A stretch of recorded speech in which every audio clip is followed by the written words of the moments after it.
কিন্তু পরদিন বেলা 2:30 পর্যন্ত যখন পালকি আসিয়া পৌঁছিল না, বিজয় প্রস্তুত হইয়া অপেক্ষা করিয়া রহিল। তখন একদিকে যেমন বিস্ময়ের অবধি রহিল না, অপরদিকে তেমনি একটা আরাম বোধ করিতে লাগিল। পরেশের মা সঙ্গে যাইবে, এইরূপ একটা কথা ছিল। সে বোধ করি এইবার লইয়া 10 বার আসিয়া কিছু খাইবার জন্য বিজয়াকে পীড়াপিড়ি করিল। কিন্তু বুড়া দয়ালের ভীমরতি হইয়াছে কিনা এবং নিমন্ত্রণের কথা একেবারে ভুলিয়া গিয়াছে কিনা জিজ্ঞাসা করিল। অথচ লোক পাঠাইয়া সংবাদ লইতেও বিজয়ার সংকোচ বোধ হইতেছিল। কারণ সত্যিই যদি কোনো অচিন্তনীয় কারণে তিনি নিমন্ত্রণ করিবার কথা বিস্তৃত হইয়া থাকেন, তো তাহাকে অপরিসীম লজ্জায় ফেলা হইবে। এই অভূতপূর্ব অবস্থা সংকটের মধ্যে তাহার দ্বিধাগ্রস্ত মন কি করিবে কিছুই যখন নিশ্চয় করিতে পারিতেছে না, এমন সময় পরেশ হাঁপাইতে হাঁপাইতে আসিয়া খবর দিল পালকি আসিতেছে। বিজয়া যখন যাত্রা করিল তখন বেলা অপরাহ্ন। রাসবিহারী তাহার জন্মজুল লইয়া অতিশয় ব্যস্ত। তাড়াতাড়ি পালকির পাশে আসিয়া সহাস্যে বলিলেন, দয়ালের হঠাৎ এমন লোক খাওয়ানোর ধুম পড়ে গেল কেন সে তো জানি নে। সন্ধ্যার পরে আমাকেও যেতে হবে, বিশেষ করে বলে গেছেন, কিন্তু পালকি পাঠাতে রাত্রি করলে যেতে পারবো না, সে কিন্তু বলে দিও মা। দয়ালের বাটির দ্বারের উপর আম্রপল্লবে শাড়ি দেওয়া, উভয় পার্শ্বে জলপূর্ণ কলস। বিজয়া বিস্মিত হইল। ভিতরে পা দিতেই দয়াল গ্রামস্থ জন কয়েক ভদ্রলোকের সহিত আলাপ করিতেছিলেন। ছুটিয়া আসিয়া আ বলিয়া তাহার হাত ধরিলেন। সিঁড়িতে উঠিতে উঠিতে বিজয়া রুষ্ট অভিমানের সুরে কহিল, খিদেই আমার প্রাণ বেরিয়ে গেল, এই বুঝি আপনার মধ্যাহ্ন ভোজনের নেমন্তন্ন? স্নিগ্ধ কণ্ঠে বলিলেন, আজ যে তোমাদের খেতে নেই মা, নরেন তো নির্জীব হয়ে শুয়েই পড়েছে। আজ একটা দিনের জন্য অন্তত কানা ভট্টাচার্য মশাইয়ের শাসন মানতেই হবে যে। দ্বিতলের সম্মুখের হলে বিবাহের সমস্ত আয়োজন প্রস্তুত রহিয়াছে। এগুলা কি ঠিক না বুঝিয়াও বিজয়ার নিভৃত অন্তর কাঁপিয়া উঠিল। সে মুখ ফুটিয়া জিজ্ঞাসা করিতে পর্যন্ত সাহস করিল না। দয়াল অত্যন্ত সহজভাবে বুঝাইয়া বলিলেন, সন্ধ্যার পরেই লগ্ন, আজ যে তোমার বিবাহ বিজয়া। ভাগ্যক্রমে দিনক্ষণ সমস্ত পাওয়া গেছে, না গেলেও আজই দিতে হতো, কিছুতেই অন্যথা করা যেত না। তা যাক, সমস্তই ঠিকঠাক মিলে গেছে। তাই তো কানা ভট্টাচার্য মশাই হেসে বললেন, এ যেন তোমাদের জন্যেই পাঁজিতে আজকের দিনটি সৃষ্টি হয়েছিল। বিজয়ার মুখ ফ্যাকাশে হইয়া গেল। কহিল, আপনি কি আমার হিন্দু বিবাহ দেবেন? দয়াল কহিল, হিন্দু বিবাহ কি বিবাহ নয় মা, কিন্তু সাম্প্রদায়িক মত মানুষকে এমনি বোকা করে আনে যে কাল সমস্ত বেলাটা ভেবে ভেবেও এই তুচ্ছ কথাটার কোনো কুল কিনারা খুঁজে পায়নি। কিন্তু নলিনী আমাকে একটি মুহূর্তে বুঝিয়ে দিলে। বললে, মামা, তার বাবা তাকে যার হাতে দিয়ে গেছেন তোমরা তার হাতেই তাকে দাও, নইলে ব্রাহ্ম বিবাহের ছল করে যদি অপাত্রে দান করো তো অধর্মের সীমা থাকবে না। আর মনের মিলনই সত্যিকার বিবাহ, নইলে বিয়ের মন্তর বাংলা হবে কি সংস্কৃত হবে, ভট্টাচার্য মশাই পড়াবেন কিংবা আচার্য মশাই পড়াবেন, তাতে কি আসে যায় মামা? এত বড় জটিল সমস্যাটা যেন একেবারে জল হয়ে গেল বিজয়া।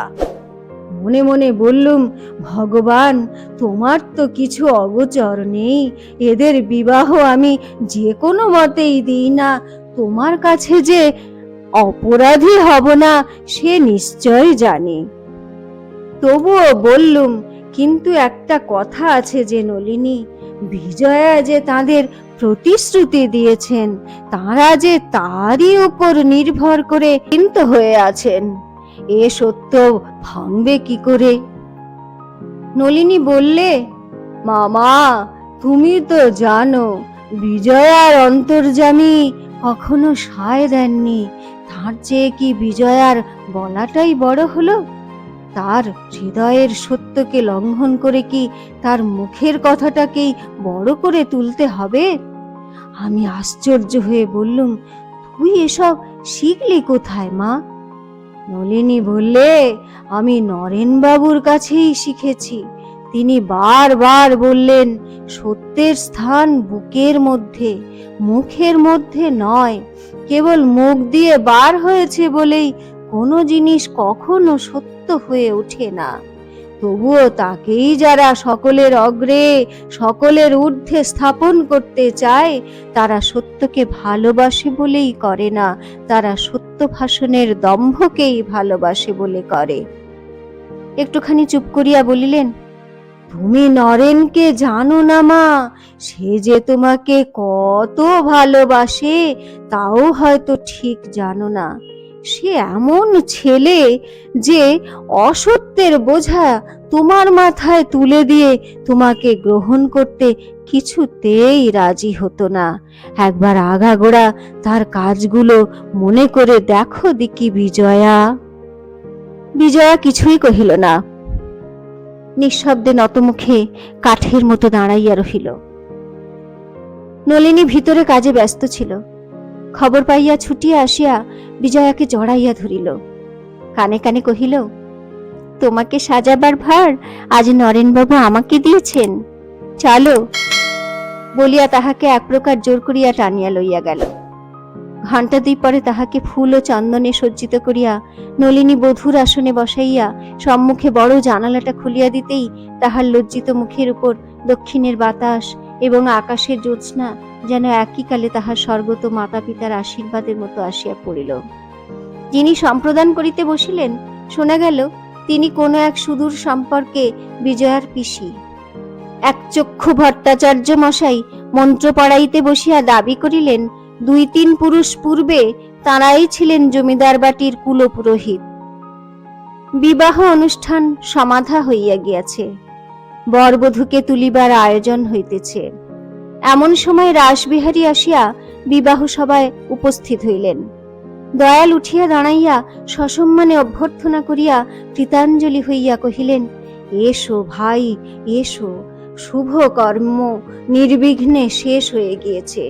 আজকের দিনে আর মনের মধ্যে কোনো গ্লানি রেখো না ভাই, এদের তুমি আশীর্বাদ করো। রাসবিহারী ক্ষণকাল স্তব্ধভাবে থাকিয়া সহজ গলায় কহিলেন, বনমালীর মেয়ের বিবাহটা কি শেষে হিঁদুর মতেই দিলে দয়াল? আমাকে একটু জানালে তো এর প্রয়োজন হতো না। দয়াল থতমত খাইয়া কহিল, সমস্ত বিবাহই তো এক ভাই। রাসবিহারী কঠোর স্বরে কহিলেন, না, কিন্তু বনমালীর মেয়ে কি তার বাপের গ্রাম থেকে আজীবন নির্বাসন দুঃখ একবার ভেবে দেখলে না? নলিনী পাশেই দাঁড়াইয়াছিল।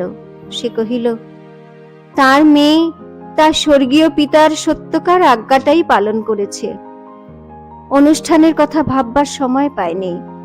আপনি নিজেও তো বনমালী বাবুর যথার্থ ইচ্ছাটা জানতেন, তাতে তো ত্রুটি হয়নি। রাসবিহারী এই দুর্মুখ মেয়েটার প্রতি একটা ক্রূর দৃষ্টিক্ষেপ করিয়া শুধু বলিলেন, বলিয়া ফিরিতে উদ্যত হইতেছিলেন। নলিনী আবদারের সুরে কহিল, বাহ, আপনি বুঝি বিয়ে বাড়ি থেকে শুধু শুধু চলে যাবেন?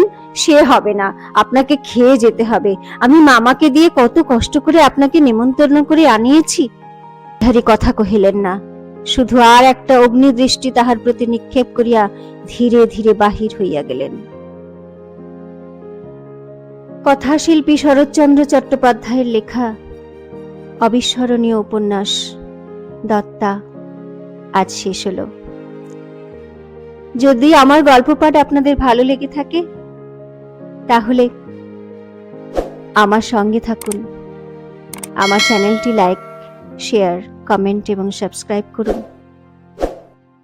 আর সুস্থ থাকুন, ভালো থাকুন এবং পরবর্তী গল্পের জন্য অপেক্ষা করুন। ধন্যবাদ। নমস্কার।